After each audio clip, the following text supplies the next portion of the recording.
میرے تیور دیکھ کر غلام شبیر کچھ نہ بولا، مگر اس دن کے بعد سے نورا کنجری کے گھر سے کھانا کبھی نہ آیا۔ جس مسجد کا میں امام، عجیب بات یہ تھی کہ اس کا کوئی نام نہیں تھا، بس ٹبی مسجد کے نام سے مشہور تھی۔ ایک دن میں نے غلام شبیر سے پوچھا کہ میاں نام کیا ہے اس مسجد کا؟ وہ ہنس کر بولا، میاں جی اللہ کے گھر کا کیا نام رکھنا، پھر بھی کوئی تو نام ہوگا، سب مسجد کا ہوتا ہے۔ میں کچھ گسیانہ ہو کے بولا، بس میاں جی بہت نام رکھے، جس فرقے کا مولوی آتا ہے پچھلا نام تبدیل کر کے نیا رکھ دیتا ہے، آپ ہی کوئی اچھا سا نام رکھ دیں۔ وہ سر کھجاتا ہوا بولا۔ میں سوچ میں پڑ گیا، گناہوں کی اس بستی میں اس واحد مسجد کا کیا نام رکھا جائے، کیا نام رکھا جائے مسجد کا؟ ہاں، موتی مسجد ٹھیک رہے گا، گناہوں کے کیچڑ میں چمکتا پاک صاف موتی۔ دل ہی دل میں نے مسجد کے نام کا فیصلہ کیا اور اپنی پسند کو داد دیتا اندر کی جانب بڑھ گیا، جہاں بیوی کھانا لگائے میری منتظر تھی۔ اب بات ہو جائے قرآن پڑھنے والے بچوں کی۔ تعداد میں 11 تھے اور سب کے سب لڑکے، ملی جلی عمروں کے 5 سے 11 12 سال کی عمر کے۔ تھوڑے شرارتی ضرور تھے مگر اچھے بچے تھے، نہا دھو کے اور صاف ستھرے کپڑے پہن کے آتے تھے۔ 2 گھنٹے سپارہ پڑھتے تھے اور پھر باہر گلی میں کھیلنے نکل جاتے۔ کون تھے، کس کی اولاد تھے، نہ میں نے کبھی پوچھا نہ کسی نے بتایا۔ لیکن پھر ایک دن غضب ہو گیا۔ قرآن پڑھنے والے بچوں میں ایک بچہ نبیل نام کا تھا۔ یوں تو اس میں کوئی خاص بات نہ تھی، لیکن بس تھوڑا زیادہ شرارتی تھا۔ تلاوت میں دل نہیں لگتا تھا، بس آگے پیچھے ہلتا رہتا اور کھیلنے کے انتظار میں لگا رہتا۔ میں درگزر سے کام لیتا کہ چلو بچہ ہے، لیکن ایک دن ضبط کا دامن میرے ہاتھ سے چھوٹ گیا۔ اس دن صبح ہی سے میرے سر میں ایک عجیب سا درد تھا۔ غلام شبیر سے مالش کرائی، پیناڈول کی 2 گولیاں بھی کھائیں، مگر درد زور آور بیل کی مانت سر میں چنگاڑتا رہا۔ درد کے باوجود اور غلام شبیر کے بہت منع کرنے پر بھی میں نے بچوں کا ناغہ نہیں کیا۔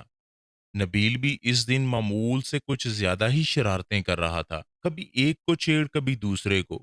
جب اس کی حرکتیں حد سے بڑھ گئیں تو یکا یک میرے دماغ پر غصے کا بھوت سوار ہو گیا اور میں نے پاس رکھی لکڑی کی ریل اٹھا کر نبیل کے دے ماری۔ میں نے نشانہ تو کمر کا لیا تھا، مگر خدا کا کرنا ایسا ہوا کہ ریل بچے کی پیشانی پہ جا لگی۔ خون بہتا دیکھ کر مجھے میرے سر کا درد بھول گیا اور میں نے گھبرا کر غلام شبیر کو آواز دی۔ وہ غریب بھاگتا ہوا آیا اور بچے کو اٹھا کے پاس والے ڈاکٹر کی کلینک پر لے گیا۔ خدا کا شکر ہوا کہ چوٹ گہری نہیں لگی تھی، مرہم پٹی سے کام چل گیا اور ٹانکے نہ لگے۔ خیر باقی بچوں کو فارغ کر کے مسجد کے دروازے پر پہنچا ہی تھا کہ چادر میں لپٹی ایک عورت نے مجھے آواز دے کر روک لیا۔ میں نے دیکھا کہ وہ عورت دہلیز پر کھڑی مسجد کے دروازے سے لپٹی رو رہی تھی۔ 40 45 کی ہوگی، معمولی شکل و صورت، سانولا رنگ اور چہرے پہ پرانی چیچک کے گہرے داغ، آنسوؤں میں ڈوبی آنکھیں اور گالوں پر بہتا کالا سرما۔ زیور کے نام پر کانوں میں لٹکتی سونے کی ہلکی سی بالیاں اور ناک میں چمکتا سستا سرخ رنگ کا لونگ۔ چادر بھی سستی مگر صاف ستھری اور پاؤں میں ہوائی چپل۔ کیا بات ہے بی بی، کون ہو تم؟ میں نے حیرانگی سے اس سے پوچھا۔ میں نورا ہوں مولوی صاحب، میں نورا ہوں مولوی صاحب، اس نے چادر کی پلو سے ناک پونچھتے ہوئے کہا۔ نورا، نورا کنجری؟ میرے تو گویا پاؤں تلے زمین ہی نکل گئی۔ میں نے ادھر ادھر غلام شبیر کی تلاش میں نظریں دوڑائیں، مگر وہ تو نبیل کی مرہم پٹی کرا کے اور اس کو اس کے گھر چھوڑنے کے بہانے نہ جانے کہاں غائب تھا۔ جی نورا کنجری، اس نے نظریں جھکائے اپنے نام کا اقرار کیا۔ مجھے کچھ دیر کے لیے اپنے منہ سے نکلنے والی اس کے گالی جیسی عریفت پہ شرمندگی ہوئی، مگر پھر خیال آیا کہ وہ طوائف تھی اور اپنی بری شہرت کی ذمہ دار شرمندگی اس کو ہونی چاہیے تھی، مجھے نہیں۔ پھر اچانک مجھے احساس ہوا کہ میری موتی جیسی مسجد میں اس طوائف کا ناپاک وجود کس غلاظت سے کم نہیں تھا۔ باہر نکل کے کھڑی ہو، مسجد کو گندا نہ کر بی بی۔ میں نے نفرت سے باہر گلی کی جانب اشارہ کیا۔ اس نے کچھ اس حیرانگی سے آنکھ اٹھا کے میری طرف دیکھا کہ جیسے اسے مجھ سے اس رویے کی امید نہ ہو۔ ڈب ڈبائی آنکھوں میں ایک لمحے کے لیے کسی انکہی فریاد کی لو بڑکی، لیکن پھر کچھ سوچ کر اس نے آنسوؤں کے پانی میں احتجاج کے ارادے کو غرق کیا اور بغیر کوئی اور بات کیے چلی گئی۔ میں نے بھی نہ روکا کہ پتہ نہیں کس ارادے سے آئی تھی۔ اتنی دیر میں غلام شبیر بھی پہنچ گیا۔ کون تھی میاں جی؟ کیا چاہتی تھی؟ غالباً اس نے عورت کو تو دیکھا تھا مگر دور سے شکل نہیں پہچان پایا۔ نورا کنجری تھی، پتہ نہیں کیوں آئی تھی، مگر میں نے بھی وہ ڈانٹ پلائی کہ آندھا اس پاک جگہ کا رخ نہیں کرے گی۔ میں نے داد طلب نظروں سے غلام شبیر کی طرف دیکھا، مگر اس کے چہرے پر ستائش کی جگہ افسوس نے ڈیرے ڈال رکھے تھے۔ وہ بیچاری دکھوں کی ماری اپنے بچے کا گلہ کرنے آئی تھی۔ میاں جی نبیل کی ماں ہے اور آپ نے اس غریب کو ڈانٹ دیا۔ غلام شبیر نے نورا کی وکالت کرتے ہوئے کہا، تو نبیل نورا کا بیٹا ہے، ایسی حرکتیں کرے گا تو سزا تو ملے گی، جیسی ماں ویسا بیٹا۔ میں نے اپنی شرمندگی کو بےہودگی سے چھپانے کی کوشش کی۔ ایک لمحے کو خیال بھی آیا کہ بچہ تو معصوم ہے، اور پھر میں نے زیادتی بھی کی تھی، مگر پھر اپنے استاد ہونے کا خیال آیا تو سوچا کہ بچے کی بھلائی کے لیے ہی تو مارا ہے، کیا ہوا؟ اور پھر ایک طوائف کو کیا حق حاصل ہے کہ مسجد کے امام سے شکایت کر سکے؟ کتنے بچے ہیں نورا کے؟ میں نے بات کا رخ بدلنے کی کوشش کی۔ مسجد میں پڑھنے والے سب بچے نورا کے ہیں میاں جی، اس کے علاوہ ایک گود کا بھی بچہ ہے۔ بس اس محلے میں صرف نورا اپنے بچوں کو مسجد بھیجتی ہے، باقی سب لوگوں کے بچے تو آوارہ پھرتے ہیں۔ غلام شبیر کی آواز میں پھر نورا کی وکالت گونج رہی تھی۔ میں نے بنا کر جواب دینے کا ارادہ کیا ہی تھا کہ کوتوال صاحب کی گاڑی سامنے آ رکی۔ خود تو پتہ نہیں کیسا آدمی تھا مگر بیوی بہت نیک تھی۔ ہر دوسرے تیسرے روز ختم کے نام پر کچھ نہ کچھ میٹھا بھجوا دیتی تھی۔ اس دن بھی کوتوال کا اردلی جلیبیاں دینے آیا تھا۔ گرما گرم جلیبیوں کی اشتہار انگیز مہک نے میرا سارا غصہ ٹھنڈا کر دیا، اور نورا کنجری کی بات آئی گئی ہو گئی۔ یہ نبیل کو مار پڑنے کے کچھ دنوں کے بعد کا ذکر ہے۔ عشاء پڑھا کے میں غلام شبیر سے ایک شرعی معاملے پر بحث میں الجھ گیا تو گھر جاتے کافی دیر ہو گئی۔ مسجد سے باہر نکلے تو بازار کی رونق شروع تھی۔ بالکنیوں میں جھلملاتے پردے لہرا رہے تھے اور کوٹھوں سے ہارمونیم کے سر اور طبلوں کی تھاپ کی آواز ہر سو گونج رہی تھی۔ پان، سگریٹ اور پھولوں کی دکانوں پر بھی دھیرے دھیرے رش بڑھ رہا تھا۔ اچانک میری نظر نورا کے گھر کے دروازے پر جا پڑی۔ وہ باہر ہی کھڑی تھی اور ہر آتے جاتے مرد سے ٹھاٹھیں مار مار کر گپیں لگا رہی تھی۔ آج تو اس کا روپ ہی دوسرا تھا۔ گلابی رنگ کا چست سوٹ، پاؤں میں سرخ گرگابی، ننگے سر پہ اونچا جوڑا، جوڑے میں پروئے موتیوں کے پھول، میک اپ سے لدا چہرہ، گہری شوخ لپسٹک، آنکھوں میں مسکارا اور مسکارے کی اوٹ سے جھانکتی ننگی دعوت، لا حول ولا قوت الا باللہ۔ میں نے طنزیہ نگاہوں سے غلام شبیر کی جانب دیکھا۔ آخر وہ نورا کا وکیل جو تھا۔ چھوڑیے میاں جی، عورت غریب ہے اور دنیا بڑی ظالم۔ اس نے گویا بات کو ٹالنے کی کوشش کی، مگر میں اتنی آسانی سے جان چھوڑنے والا نہیں تھا۔ یہ بتاؤ میاں جی، جب اس کے گاہک آتے ہیں تو کیا بچوں کے سامنے ہی؟ میں نے معنی خیز انداز میں اپنا سوال ادھورا ہی چھوڑ دیا۔ میاں جی، ایک تو اس کے بچے صبح اسکول جاتے ہیں اور اسی لیے رات کو جلد سو جاتے ہیں۔ دوسرا، مہمانوں کے لیے باہر صحن میں کمرہ الگ رکھا ہے۔ غلام شبیر نے ناگوار سے لہجے میں جواب دیا، استغفر اللہ استغفر اللہ۔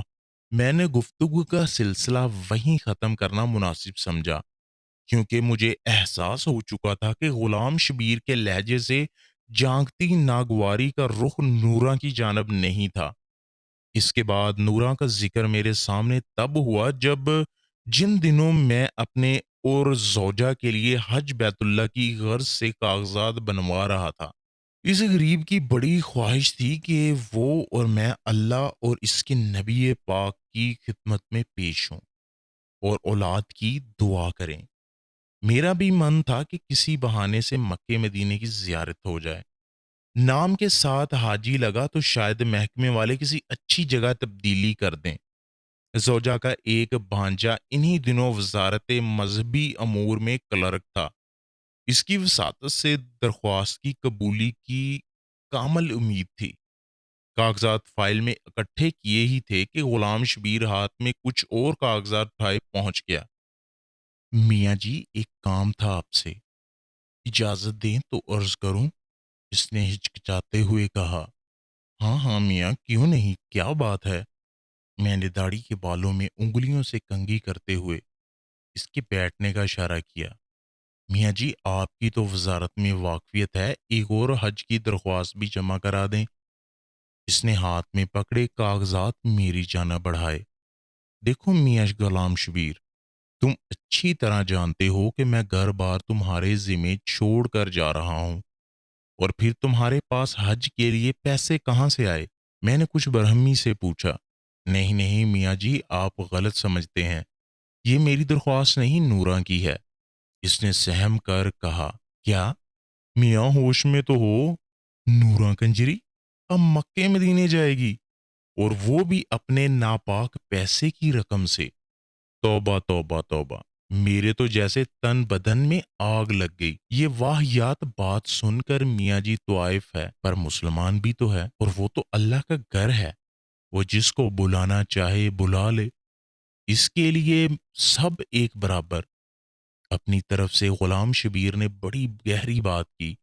اچھا، اللہ جس کو بلانا چاہے بلا لے، واہ میاں واہ، تو پھر میں درخواست کیوں جمع کرواؤں؟ نورن سے کہو سیدھا اللہ تعالیٰ کو ہی بھیج دے، میں نے غصے سے کہا اور اندر کمرے میں چلا گیا۔ زوجہ کا بھانجا برخوردار نکلا، اور اللہ کے فضل و کرم سے میری اور زوجہ کی درخواست قبول ہو گئی۔ ٹکٹ کے پیسے کم پڑے تو اس بھلی لوگ کے جہیز کے زیور کام آ گئے۔ اللہ کا نام لے کر ہم روانہ ہو گئے۔ احرام باندھا تو گویا عمر بھر کے گناہ اتار کے ایک طرف رکھ دیے۔ اللہ کا گھر دیکھا اور نظر بھر کے دیکھا۔ فرائض پورے کرتے کرتے رمی کا دن آ گیا۔ بہت رش تھا، ہزاروں لاکھوں لوگ، ایک ٹھاٹھے مارتا سفید رنگ کا سمندر۔ گرمی بھی بہت تھی، میرا تو دم گھٹنا شروع ہو گیا۔ زوجہ بیچاری کی حالت بھی غیر ہوتی جا رہی تھی۔ اوپر سے غضب کچھ یہ ہوا کہ میرے ہاتھ سے اس غریب کا ہاتھ چھوٹ گیا۔ لوگوں کا ایک ریلا مجھے رگیدتا ہوا پتہ نہیں کہاں سے کہاں لے گیا۔ عجب حالات تھے، کسی کو دوسرے کا خیال نہیں تھا، ہر کوئی بس اپنی جان بچانے کے چکر میں تھا۔ میں نے بھی لاکھ اپنے آپ کو سنبھالنے کی کوشش کی مگر پیر رپٹ ہی گئے۔ میں نیچے کیا گرا، ایک عذاب نازل ہو گیا۔ ایک نے میرے پیٹ پر پیر رکھ دیا تو دوسرے نے میرے سر کو پتھر سمجھ کر ٹھوکر ماری۔ موت میری آنکھوں کے سامنے ناچنے لگی۔ میں نے کلمہ پڑھا اور آنکھیں بند ہی کی تھی کہ کسی اللہ کے بندے نے میرا دایاں ہاتھ پکڑ کے کھینچا اور مجھے سہارا دے کر کھڑا کر دیا۔ میں نے سانس درست کی اور اپنے محسن کا شکریہ ادا کرنے کے لیے اس کی طرف نگاہ کی، مانو ایک لمحے کے لیے تو بجلی ہی گر پڑی۔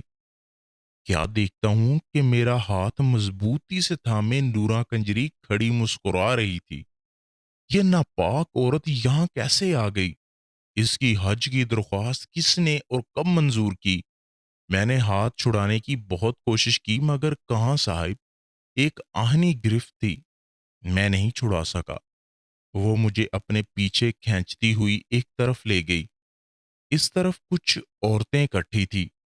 اچانک میری نظر زوجہ پر پڑی جس کی آنکھوں میں آنسو تھے اور وہ بےتاب نگاہوں سے مجمع ٹٹول رہی تھی۔ ہماری نظریں ملی تو سب اذیت بھول گئیں۔ میں دوڑ کر اس تک پہنچا اور آنسو پوچھے، کہاں چلے گئے تھے آپ؟ کچھ ہو جاتا تو؟ پریشان سے الفاظ اس کے گلے میں اٹک رہے تھے۔ بس کیا بتاؤں، آج مرتے مرتے بچا ہوں، جانے کون سی نیکی کام آ گئی۔ میں تو پاؤں تلے روندا جا چکا ہوتا اگر نورا نہیں بچاتی۔ میں نے اسے تسلی دیتے ہوئے کہا، نورا، ہماری پڑوسن نورا، وہ یہاں کہاں آ گئی؟ آپ نے کسی اور کو دیکھا ہوگا۔ اس نے حیرانگی سے کہا، ارے نہیں، نورا ہی تھی۔ میں نے ادھر ادھر نورا کی تلاش میں نظریں دوڑائیں، مگر وہ تو نہ جانے کب کی جا چکی تھی۔ بعد میں بھی اس کو بہت ڈھونڈا، مگر اتنے جمع غفیر میں کہاں کوئی ملتا ہے۔ خدا خدا کر کے پورا حج ہوا اور ہم دونوں میاں بیوی وطن واپس روانہ ہوئے۔ لاہور ایئرپورٹ پر غلام شبیر پھولوں کے ہار سمیت استقبال کو آیا ہوا تھا۔ بہت مبارک باجی، بہت مبارک میاں جی، بلکہ اب تو میں آپ کو حاجی صاحب کہوں گا۔ اس نے مسکراتے ہوئے ہم دونوں کو مبارک دی تو میری گردن حاجی صاحب کا لقب سن کر اکڑ گئی۔ میں نے خوشی سے سرشار ہوتے اس کے کندھے پہ تھپکی دی اور سامان اٹھانے کا اشارہ کیا۔ ٹیکسی میں بیٹھے میں نے مسجد اور گھر کی خیریت دریافت کی تو نورا کا خیال آ گیا۔ میاں غلام شبیر، نورا کی سنا۔ میرا اشارہ اس کی حج کی درخواست کے بارے میں تھا۔ اس بیچاری کی کیا سناؤں میاں جی؟ لیکن آپ کو کیسے پتا چلا؟ اس نے حیرانگی سے میری جانب دیکھا۔ بس ملاقات ہوئی تھی مکے شریف میں۔ میں نے اس کے لہجے میں چھپی اداسی کو اپنی غلط فہمی سمجھا۔ ملاقات؟ مکے شریف میں ملاقات ہوئی تھی؟ مذاق نہ کریں میاں جی، نورا تو آپ کے جانے کے اگلے ہی دن قتل ہو گئی تھی۔ اس نے گویا میرے سر پر بم پھوڑ دیا۔ قتل ہو گئی تھی؟ میں نے اچنبے سے پوچھا۔ جی میاں جی، بیچاری نے حج کے لیے پیسے جوڑ رکھے تھے۔ اس رات کوئی گاہک آیا اور پیسوں کے پیچھے قتل کر دیا غریب کو۔ ہمیں تو صبح کو پتا چلا جب اس کے بچوں نے اس کی لاش دیکھی۔ شور مچایا تو سب اکٹھے ہوئے، پولیس والے بھی پہنچ گئے اور اس کی لاش پوسٹ مارٹم کے لیے لے گئے۔ ابھی کل ہی میں مردہ خانہ سے میت لے کے آیا، آج صبح ہی تدفین کی اس کی۔ غلام شبیر کی آواز آنسوؤں میں بھیگ رہی تھی۔ قاتل کا کچھ پتا چلا؟ میں ابھی بھی حیرانگی کی گرفت میں تھا۔ پولیس کے پاس اتنا وقت کہاں میاں جی کہ طائفوں کے قاتلوں کو ڈھونڈے؟ اس بیچاری کی تو نماز جنازہ میں بھی بس 3 افراد تھے، میں اور 2 گورکن۔ اس نے افسوس سے ہاتھ ملتے ہوئے کہا، اور اس کے بچے، ان کا کیا بنا؟ میں نے اپنی آنکھوں میں امڑتی نمی پونجتے ہوئے دریافت کیا۔ نورا کے بچے نہیں ہیں میاں جی۔ غلام شبیر نے میرے کان میں سرگوشی کی۔ طوائفوں کے محلے میں جب کوئی لڑکا پیدا ہوتا ہے تو زیادہ تر اسے راتوں رات اٹھا کر کوڑے کے ڈھیر پر پھینک دیا جاتا ہے۔ وہ سب ایسے ہی بچے تھے۔ نورا سب جانتی تھی کہ کس کے ہاں بچہ پیدا ہونے والا ہے۔ بس لڑکا ہوتا تو اٹھا کر اپنے گھر لے آتی۔ کہنے کو تو طوائف تھی میاں جی، مگر میں گواہ ہوں، غریب جتنا بھی کماتی بچوں پہ خرچ کرتی، بس تھوڑے بہت الگ کر کے حج پہ جانے کے لیے جمع کر کے رکھتی تھی۔ وہ بھی اس کا قاتل لوٹ کر لے گیا۔ یہ بتاؤ غلام شبیر، جب میں نے اس کی درخواست جمع کرانے سے انکار کیا تو اس نے کیا کہا؟ مجھ پہ حقیقتوں کے در کھلنا شروع ہو چکے تھے۔ بس میاں جی کیا کہتی بیچاری، بس میاں جی کیا کہتی بیچاری۔ آنکھوں میں آنسو آ گئے، آسمان کی جانب ہاتھ اٹھائے اور کہنے لگی کہ بس بس تو ہی اس کنجری کو بلائے تو بلا لے۔ مجھ پر تو پوچھو گھڑوں پانی پڑ گیا۔ تعصف کی ایک آندھی چل رہی تھی، ہوا کے دوش میری خطائیں اڑا رہے تھے، گناہوں کی مٹی چل رہی تھی اور میری آنکھیں اندھیائی جا رہی تھی۔ آپ کیوں روتے ہیں میاں جی؟ آپ تو ناپاک کہتے تھے اس کو۔ غلام شبیر نے حیرانگی سے میری آنسوؤں سے تر داڑھی دیکھتے ہوئے کہا، کیا کہوں غلام شبیر کہ کیوں روتا ہوں؟ وہ ناپاک نہیں تھی، ناپاک تو ہم ہیں جو دوسروں کی ناپاکی کا فیصلہ کرتے پھرتے ہیں۔ نورا تو اللہ کی بندی تھی، اللہ نے اپنے گھر بلا لیا۔ میری ندامت بری ہچکیاں بند ہونے کا نام ہی نہیں لے رہی تھی اور غلام شبیر نہ سمجھتے ہوئے مجھے تسلی دیتا رہا۔ ٹیکسی محلے میں داخل ہوئی اور مسجد کے سامنے کھڑی ہو گئی۔ اترا ہی تھا کہ نورا کے دروازے پہ نظر پڑی۔ ایک ہجوم اکٹھا تھا وہاں۔ کیا بات ہے غلام شبیر، لوگ اب کیوں اکٹھے ہیں؟ میاں جی میرا خیال میں پولیس والے ایدی سینٹر والوں کو لے کے آئے ہیں، وہی لوگ بچوں کو لے کر جائیں گے۔ ان غریبوں کی کوئی دیکھ بھال کرنے والا نہیں ہے۔ غلام شبیر نے کچھ سوچتے ہوئے کہا۔ میں نے زوجہ کا ہاتھ پکڑا اور غلام شبیر کو پیچھے آنے کا اشارہ کرتے ہوئے نورا کے دروازے کی جانب بڑھ گیا۔ کہاں چلے میاں جی؟ غلام شبیر نے حیرانگی سے پوچھا، نورا کے بچوں کو لینے جا رہا ہوں، آج سے وہ میرے بچے ہیں، اور ہاں، مسجد کا نام میں نے سوچ لیا ہے، آج سے اس مسجد کا نام نور مسجد ہوگا۔ تو دوستو، کیسی لگی آج کی سٹوری؟ امید کرتا ہوں پسند آئی ہوگی۔ چینل کو سبسکرائب کرنے کے ساتھ ساتھ ویڈیو کو یار ضرور لائک کیا کریں۔ ملتے ہیں نیکسٹ ایپیسوڈ، ملتے ہیں ملتے ہیں کسی ایسی ہی نئی سٹوری کے ساتھ۔ تب تک کے لیے اللہ نگہبان۔